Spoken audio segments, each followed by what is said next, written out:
Our work originally was looking at what people with dementia living in nursing homes were doing in a daily time, 24-hour period. This was with people with dementia. What we found in a 24-hour period is that people with dementia were, spoken to or communicated with between 2 minutes and 28 minutes in a 24-hour period. So a lot of the time is spent alone and with very little meaning in their life.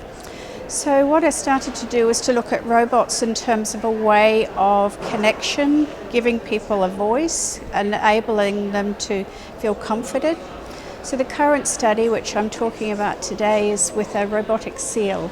So it's basically the size of a harp seal, about the size of a baby, 2.5 kilograms, and it's covered with tactile sensors. So we give it to people with dementia. They use it as a pet therapy.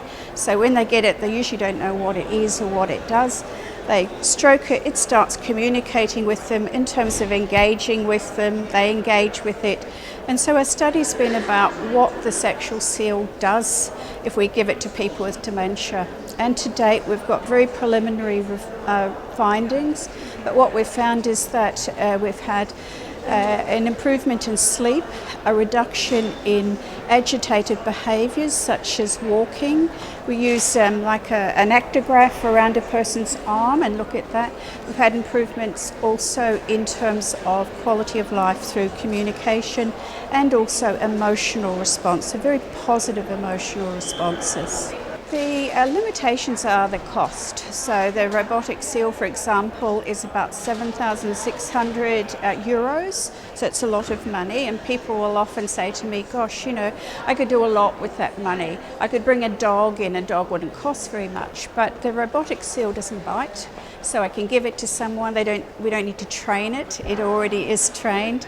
In terms of infection control, we don't need to take it out for hygiene, etc. Strengths is very much that it can be a very individual response. So we can give it to one person and then use it again later on. Our trial has involved 415 people, and they're across the trajectory of dementia, so from very early stage to very late stage. We haven't noticed any difference in terms of the findings. It doesn't matter whether someone is in early or late stages, and also in terms of gender.